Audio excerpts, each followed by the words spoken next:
Because humanity has brought climate change, pandemics, and war to Earth, the planet has become uninhabitable. The ruling elite escapes as soon as they can and settle on the Kepler-209 space colony. Over time, the colony acquires modern technology and space travel, but they have become infertile due to the heavy radiation there. 2 generations later, the Ulysses project has started to find out whether it is possible to return to Earth. However, the first mission is lost shortly after landing. Sometime later, they send a second ship called Ulysses 2 with astronauts Louise, Tucker, and Holden. Unfortunately, entering the atmosphere turns out to be rougher than expected and the space capsule crash lands on a tidal flat near a weather beacon that broadcasts telemetry data back to Kepler.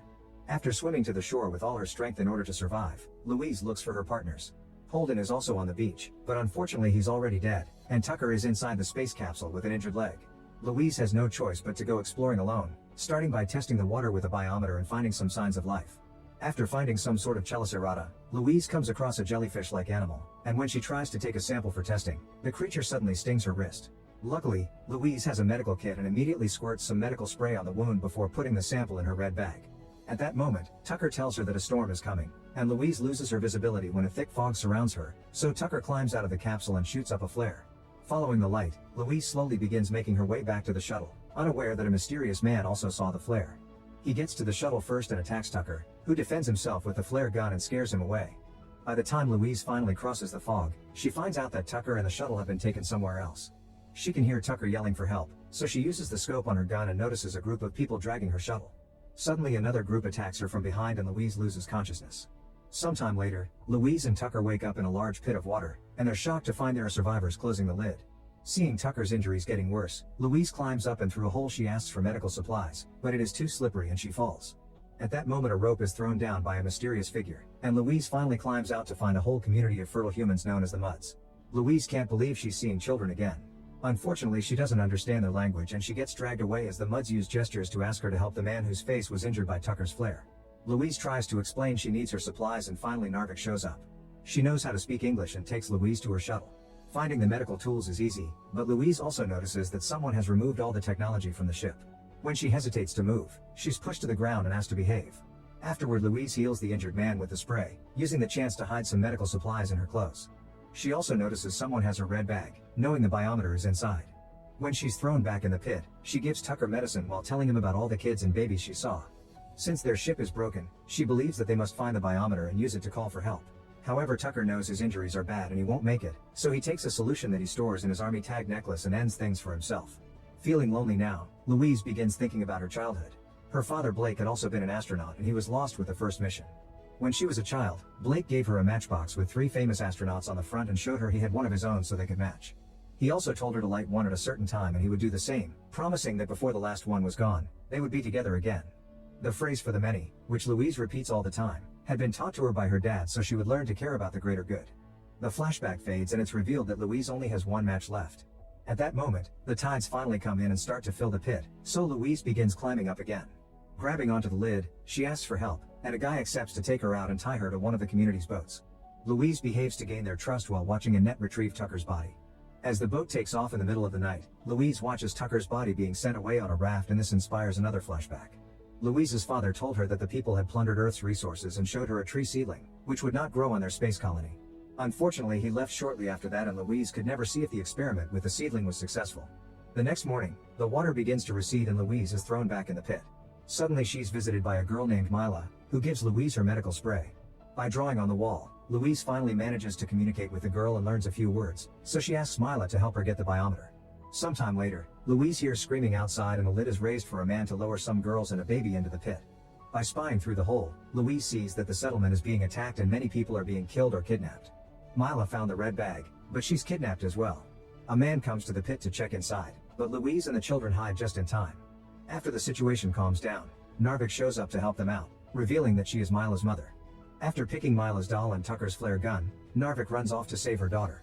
Louise follows her because she wants to help her to save Mila, but Narvik isn't sure she can trust her even if she does share some food with her. At that moment they can hear Mila's screams from afar, so the 2 women climb on a big rock and learn that the captives are being taken away on a boat. Louise tells Narvik to shoot the flare gun into the sky as a distraction, but Narvik wants to attack blindly, so Louise has no choice but to knock her out. Then Louise shoots the flare, and the men begin looking for the source of the light. While they are distracted, Louise jumps into the water with the fog acting as cover and she quickly swims to the boat. After climbing up, she finally finds her red bag in a net, But before she can leave, the men come aboard as well. Louise has no choice but to hide with Malia and the other prisoners. Eventually the boat stops at an enormous cargo ship capable of withstanding the frequent floods and storms. The prisoners are taken to a guard named Paling, who decides where each of them goes. The boys are sent to work while Mila and the other girls are taken away. Then Paling finds Louise's gun in the red bag, and while looking for the owner, he realizes Louise isn't a local. Paling takes her through a corridor, and after searching her, he introduces her to the ship's leader Gibson, who turns out to be a survivor of the Ulysses 1 and remembers Louise from when she was a kid. Louise tells him what happened to her ship and about the missing biometer, and in return Gibson tells her of his group's first encounter with the Muds when they arrived. Blake had been very good with the locals, but one day, they suddenly rebelled and destroyed the Ulysses 1 capsule along with its communication equipment, killing Blake in the process. Apparently Blake had a plan to build a giant dam and use the ocean as electricity, so Gibson discusses with Louise the chances of bringing people from the colony back to Earth. Their conversation is interrupted by Gibson's adopted son Neil, who gives Louise an origami space shuttle. After giving Louise a tour of the place to show off the dam, Gibson takes Louise to a cabin where she can stay for now. She immediately goes to bed and tries to deal with her grief while remembering more science lessons with her father. The next morning after a shower, Louise finds blood between her legs and realizes that she is fertile, so she could reproduce here. Afterward she's taken to a class full of the daughters of the Muds, including Mila, who doesn't look very happy. Gibson is educating them, and after they share a song, he gives them the chance to ask Louise all kinds of questions about the space colony. Once the class is over, Louise goes for a walk and finds Neil, who gets private lessons instead of joining the others. He likes Louise because he loves astronauts, and after she helps him with his math homework, he shows her a secret that keeps hiding behind a curtain. It's a small tree growing in a jar. Recognizing the experiment, Louise asks Neil how he learned to do that, and he replies that there is a strange man living in a cabin next to the engine room. Louise wants Neil to take her there, but he isn't supposed to talk to the man at all and refuses. After taking a map of the ship from a door, Louise quickly makes her way to the man's cabin, where she learns that her father is alive and has been locked away all this time. At that moment, Gibson shows up and begins justifying his lies by explaining that Blake actually led the rebellion because he sided with the Muds after falling in love with a Mud woman. Then Louise is finally allowed inside and reunites with her dad after 15 years. She is disappointed that her dad has betrayed the mission and given up on his daughter, but Blake explains that the Kepler residents should never return to Earth, saying he has to stop the mistakes. Hurt, Louise runs out of the room. Later, when the tide is high, Louise finally gets to see the weather station where they can connect the biometer to contact Kepler. She decides to tell Gibson that she is fertile so she can be the evidence they need, and Gibson promises to find the biometer. Then Louise is invited to dinner, and Neil's mother Moonai tells Louise how Gibson found her when she was giving birth and saved Neil from dying because he was born with his umbilical cord around his neck. That day they connected and Gibson adopted them as his family. Suddenly the power goes off and Paling informs Gibson that an intruder took out the guards to reach the power box. Gibson immediately orders everyone to hide in their room before leaving with a gun. Louise takes a corridor to return to her cabin only to be caught by the intruder, who holds a knife to Louise's throat and hurts her. It's then revealed that the intruder is Narvik, who is looking for her daughter. Louise takes Narvik to see Mila, but as soon as they enter the girl's room, they are suddenly surrounded by guards. The women try to fight them while Mila cries out for her mother, but Paling shows up and kicks Narvik, somehow knowing her name. Then Paling orders his men to take Narvik away, but before she leaves, she whispers to Louise that they only take the girls and accidentally drops Mila's doll. Afterward, power returns and Moonai treats Louise's wound as she mysteriously says she has his eyes. Louise looks at the posters on the wall and notices they're all photos of girls and pregnancies. At that moment Gibson comes to check on her and tells Louise that Narvik was one of the guards who turned against him during the rebellion. They discuss the situation and Louise finally discovers that the girls are being held captive for Gibson's future breeding plans. Louise is disgusted but pretends to be Gibson's ally to avoid being arrested too. Suddenly Paling comes in with the red bag, but when Gibson opens it, the biometer isn't inside. He sends Louise away and tells Paling to keep an eye on her before turning to his son, who shows him a doll he found. Gibson then notices that the biometer is inside the doll.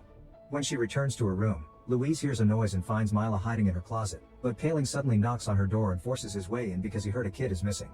He looks around quickly and doesn't find Mila, but instead of leaving, he begins hitting on Louise, not caring about her turning him down. After some struggle, he pushes her against the wall, but before he can take advantage of her, he hears a noise coming from the closet. Paling moves to investigate, but Louise rushes to him and distracts him with a kiss. Suddenly Paling starts shaking and falls to the ground as he dies because Louise slipped into his mouth the poison capsule from her army tag necklace. Afterward, Louise takes Paling's weapon and together with Mila, begins sneaking around the ship. When they encounter a guard, Mila distracts him and Louise knocks him out from behind. Then they reach the cell where they keep all the prisoners they use as work slaves. Narvik is there too and Louise gives her the guard's weapon before she escapes with the others. While the prisoners rescue the girls, Louise goes to find Blake, who shows her something at the window. It turns out Gibson is going to the weather station with Neil and Moonai, which is weird because he never leaves the ship. Then Louise notices the doll Neil gifted Blake and realizes that Gibson has the biometer. She doesn't understand what proof Gibson will send without her, and Blake reveals Neil isn't a mud. Louise hugs her dad as she accepts to stop Gibson, and Blake tells her he never lit his last match. Meanwhile, the muds escape from the ship while dodging gunfire from the guards. Louise joins them and shoots a few men before the group runs out in the open, where more guards take the chance to kill a few of them.